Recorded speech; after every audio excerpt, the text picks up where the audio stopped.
Go on, go back. There we go.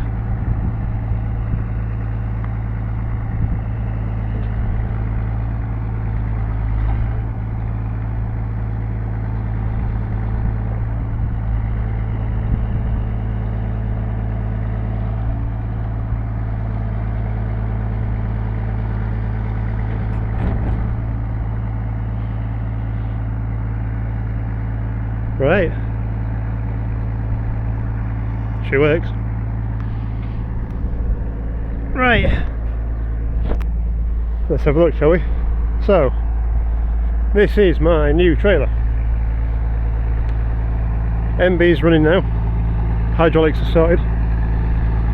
It seems to have been an airlock. I don't understand how, but I took the pipe off from the pump and it chucked a load of oil out, and put a pipe from the spool at the back into a bucket and it chucked a load of oil out. Put it all back together, brought it out here, and we're away. So yeah, it's a 26 foot to where the crane is, and then there's like 2 foot extra of trailer. I'll go around the other side, might be able to see it a bit better. Basically this was an Arctic wagon, or a trailer off an Arctic wagon, and what they've done is they've knocked the last axle off it down there, and I don't know if they moved the crane forward or what, but she's running on super singles, air braked, and she's running at 33 ton because it's got plates still on it. But yeah, Hiab brick grab. Hiab's rated at, I think it was 3.5 ton.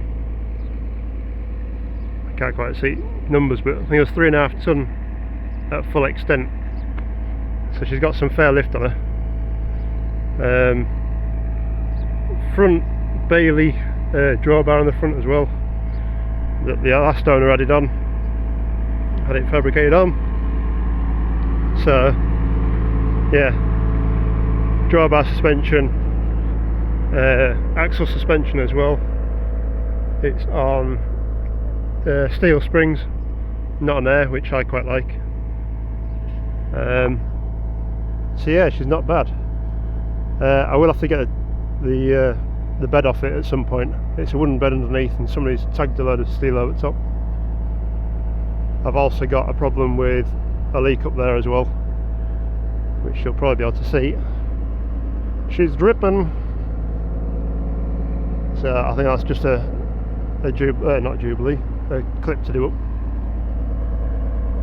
Underneath sound, she's solid. Say the boards aren't great underneath it, but everything else structurally wise is fine.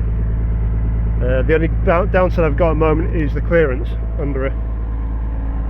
She needs to come up about 4 inches there, well 6 inches there onto the tow hook.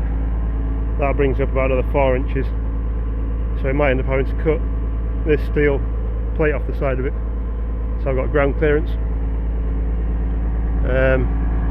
Front wise, all we've got is a pipe out, hydraulics out, hydraulics in, and a 3-pin auxiliary pipe as well, and then obviously your air feed and your emergency brake line.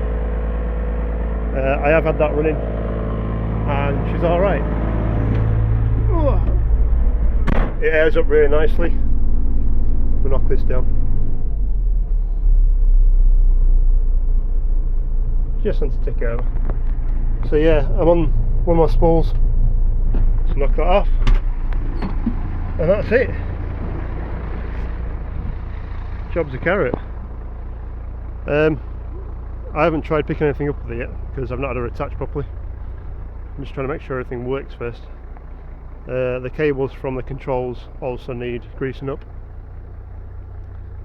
but that shouldn't be much of a problem. Stabiliser legs I think have been extended as well because you can't reach floor.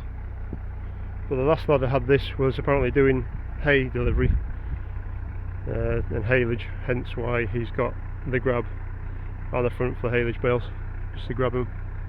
I think he found it were a bit too big, so I've kind of got the same idea of running bales back with it. Also lifting timber, I can probably put a grab on the end, a timber grab on the end, and she can pick timber up and on. There is another extension out there, so that doubles up again, and then there's another extension, a manual one, so she does actually come to about 4 foot from the headboard, something like that. And then with a manual extension as well, she'll probably come to the headboard. Obviously the further out you go, the less lift you've got, but anything up close with 3.5 tons is a lot of weight. In fact, I think it's more than 3.5 tons, might be even 4.5 ton. So yeah, that's a new purchase.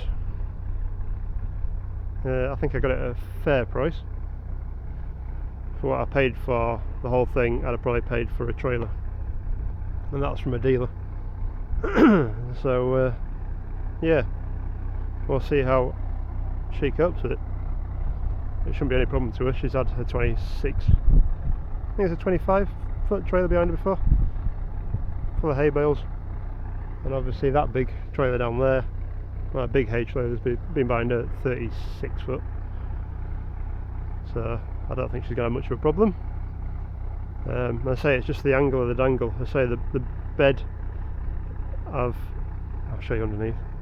The bed might not sit level, which is going to be a bit annoying. Underneath there is adjustment for it, so you take that bolt off and slide it through the holes. It's now at the top, I've moved it up. I could see if somebody can cut another hole there, or push it up even further, which then bring the nose up. But we'll see how we get on. So yeah, hopefully she'll do me well. Right, while she's purring away, I'll disconnect her and get her away. Alright guys, cheers, bye.